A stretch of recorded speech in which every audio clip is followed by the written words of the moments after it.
ഒറ്റപ്പാലം നഗരസഭയിലെ പാലിയേറ്റീവ് രോഗികൾ ഉല്ലാസയാത്രയ്ക്ക് ഒരുങ്ങുന്നു. പോത്തുണ്ടി, നെല്ലിയാമ്പതി തുടങ്ങിയ വിനോദസഞ്ചാര കേന്ദ്രങ്ങളിലേക്കാണ് ഇവരുടെ യാത്ര. പാലിയേറ്റീവ് രോഗികളുടെ മാനസിക ഉല്ലാസത്തിന് പ്രാധാന്യം നൽകി ഉല്ലാസയാത്ര സംഘടിപ്പിക്കാൻ ഒരുങ്ങുകയാണ് ഒറ്റപ്പാലം താലൂക്ക് ആശുപത്രിയിലെ പാലിയേറ്റീവ് വോളണ്ടിയർമാർ. ജനുവരി 10-നാണ് ഏകദിന ഉല്ലാസയാത്ര സംഘടിപ്പിക്കുക.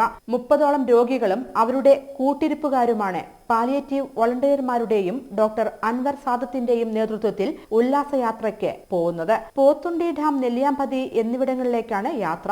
രാവിലെ 8 മണിക്ക് ചിനക്കത്തൂർക്കാവ് ഭാഗത്തു നിന്ന് പുറപ്പെടുന്ന യാത്ര വൈകുന്നേരം 6 മണിക്ക് മുൻപേ തിരിച്ചെത്തുന്ന വിധത്തിലായിരിക്കും. ഭക്ഷണം ഉൾപ്പെടെ തയ്യാറാക്കിയാണ് പാലിയേറ്റീവ് യാത്രയ്ക്ക് ഒരുങ്ങുന്നത്. രോഗികൾക്ക് മാനസിക ഉണർവും സാമൂഹിക ഇടപെടലിനുമുള്ള അവസരം ഒരുക്കി സമൂഹത്തിൽ ആത്മവിശ്വാസത്തോടെ മുന്നോട്ടു വരാൻ സഹായിക്കുകയാണ് യാത്രയുടെ ലക്ഷ്യമെന്ന് താലൂക്ക് ആശുപത്രി സൂപ്രണ്ട് ഡോക്ടർ പത്മനാഭൻ പറഞ്ഞു. പാലിയേറ്റീവ് കെയർ ഡേയുടെ ഭാഗമായി എല്ലാ വർഷവും നമ്മൾ പാലിയേറ്റീവ് പേഷ്യൻസിന് വേണ്ടി എന്തെങ്കിലും പ്രോഗ്രാംസ് സംഘടിപ്പിക്കാറുണ്ട്.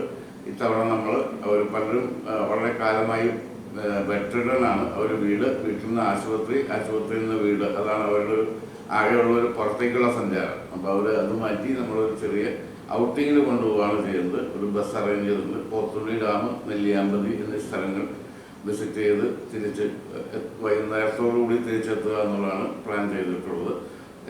10-ാം തീയതി ശനിയാഴ്ചയാണ് ഇത് പ്രോഗ്രാം ചെയ്തിട്ടുള്ളത്. അതിനുവേണ്ടി കൂടെ ഒരു ഡോക്ടർ ഉണ്ടാവും, രോഗികളുടെ കൂടെ അത്യാവശ്യത്തിന് അവരുടെ ബന്ധുക്കൾ, ഇങ്ങനെ എല്ലാവരും കൂടെ നല്ലൊരു ഉല്ലാസയാത്രയായിട്ട്